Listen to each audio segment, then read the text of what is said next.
It's Freestyle Friday! Coming in hot with quick shots of inspiration on a variety of topics.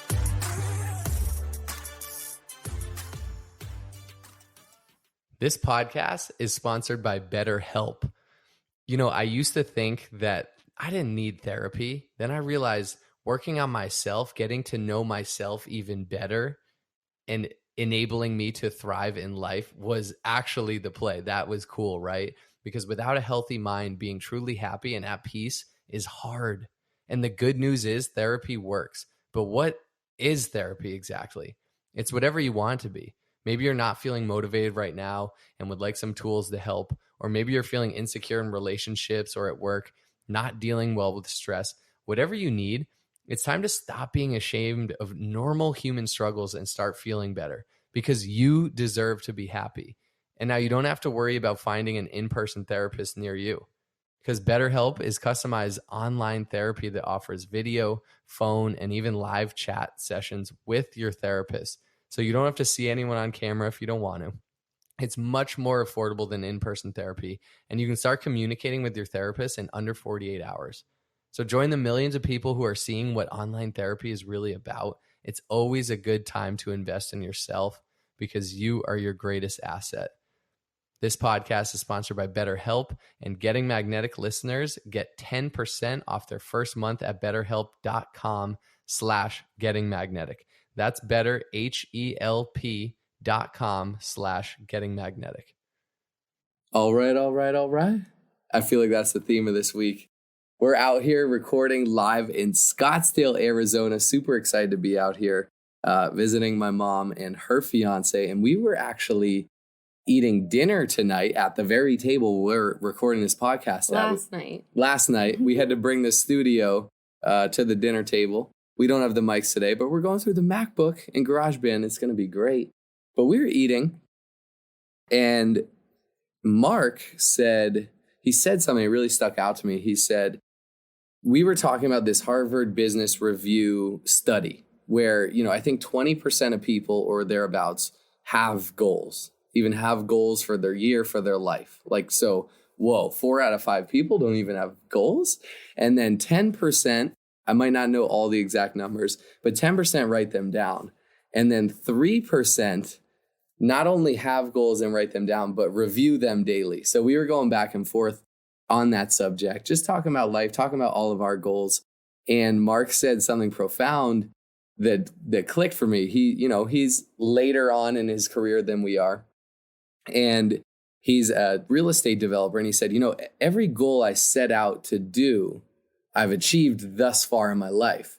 And he said, and I started thinking about that. He's like, if you truly want it and stay committed to it, you're bound to achieve it. It might not happen in the exact time frame or the exact way, but if you go and you set out to do something, like, you are bound to achieve it if you stay committed to it. And it reminds me, Sandy and I often say this to each other, but the only way to fail at something is to quit. Mm-hmm. I feel like that's one of your taglines that you're just, that you represent, you live through.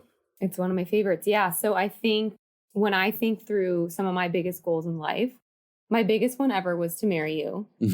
For years, I was like, I hope we get married. Check. That happened. It didn't happen as fast as I wanted it to happen, but it did happen. Mm-hmm. Another big one was building to the top 1% of our network marketing company. That was a huge goal of mine. I had no idea if or how we would do it. And it wasn't easy, but we did that. Mm-hmm. And then another one was, we really want to get pregnant and have a baby. And we had some issues there for a bit, but we finally did that one. Mm-hmm. And so it's kind of all goes in theme. Like, when I think through our life, most things have not happened by the deadline that I've put. But when you stay married to the idea of why you want to do it, and you keep it in front of you, and you want it bad enough, and you consistently do the work day in and day out, it happens. Mm-hmm. What have been some of your big ones? I feel like, first on yours, Sandy sets what they call big, hairy, audacious goals. And she always, we have very similar goals. But when I hear her timeline, I'm like, wait, what? Is that even physically possible? Okay, wow, we got mountains to move and miracles need to happen here, but here we go. But in setting those big goals and in those tight timelines, it stretches us, right? It stretches us, and we might not meet them, but we end up achieving the goal sooner than we might have if we put a longer timeline on it, gave us, more time to do it. I think some of mine similar. I from a young age, it was get married and start a family. And even before I knew that Sandy was the one, because I was probably like 12, but like, I feel like from a young age, I knew that I wanted that. And there it's happened. We're married. We're starting a family. Similar business goals. I always wanted to work with Sandy, to start a business or have a career with Sandy. And I remember when she was a franchise owner, entrepreneur, I was like, okay, we can do this. Like, I know the business side, we'll scale it. We'll get that. 10. You were like, we'll get 10 stores. Yeah. And so I was like, we can get 10. Nightmare. And we'll be like the owners and not the operators and all these things. Like, and then she's like, no, I'm done with this. I'm selling that business. Then she was a business broker. And I was like, oh, I do a lot of this stuff. I could do that. We'll, you learn the ropes. I'll come in. We'll start a brokerage firm. Like, and then we had a vision of being like the couple in Orange County that like helps people sell their businesses. And we were going to do like mergers and acquisitions. And that was like going to be our thing. Mm-hmm. And then like 6 months into it, I'm like, fuck Sandy's this. like, no. I hate this. And then finds her passion and aligns, I don't think by luck, but almost by purpose, I feel like found her passion in our network marketing business and has really taken that and ran with it. And so what I realized, my goal wasn't to own, franchises, wasn't to be a business broker. It was to work with Sandy. So that was like a goal of mine. And now we do everything together. Like we have this podcast together. We have a few different businesses that we work together. So that was one of mine. I know one of mine too was moved to California when I was young, even before Sandy and I fell in love, let's say. I was 10, 12, teenager. I was like, I feel like California is like where I'm supposed to be. And I didn't know how or what, and then as I got older, I kept saying it. My friends were like, yeah, right. You're establishing your career in Boston. Like, that's just not happening. Then boom, Sandy and I get together. And there's still no way though. You're not going to move there. And then I moved here and we now live out in California together. So that was a big one of mine. I love it. There's some things on the horizon too. There's some things on the horizon. I'm giving us a 2-year timeline to move to our dream neighborhood, which right now, I don't know how we would do it. Is a big, hairy, audacious goal. Yeah. We don't know how, but that's one thing a lot can happen in a short me. Amount of time. Like timelines are nothing. Timelines don't really. Right. Time is, What is time? Yeah.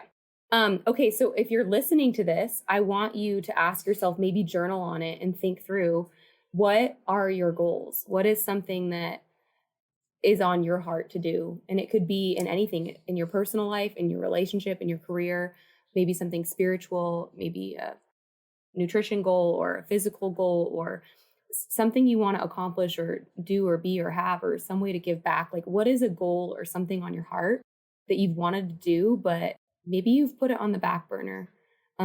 Because if you ignite a fire under that again, and you get really intentional about that and you focus on it every single day, it may not happen in your exact timeline, but if you want it bad enough, it's there for you. Yeah. I think coming back full circle to the beginning of it, right? It's, if you set out to do something and yeah, like Sandy said, you want it bad enough, it's fueled by passion. You don't know exactly how it's going to happen. You honestly don't know the exact timing it will happen. But if you stay committed to it, like, it will come to fruition. Like, it will happen for you. So when you think about that, gosh, like, the only way I won't achieve this is if I stop pursuing it. That's pretty cool, right? You think about, like, is it in my potential to fulfill this goal, to do this? And if you believe have the power, right? It gives you the power back of, like, it's so true. The only way it won't happen is if you fold. So it's just decide that you have a decided heart on this and this is important to you. So know that, give yourself grace, and just know that, think like, I'm on my way. Just stay committed to it. Even if it doesn't happen in the exact timeline, you're on your way to, whether it's that big, hairy, audacious goal or whatever it is, it's on its way to you. You're on your way there to it. And yeah, let's do it. I think that's it for today's Getting Magnetic. That's it for today. Only those that can see the invisible can do the impossible. So remember, you are magnetic.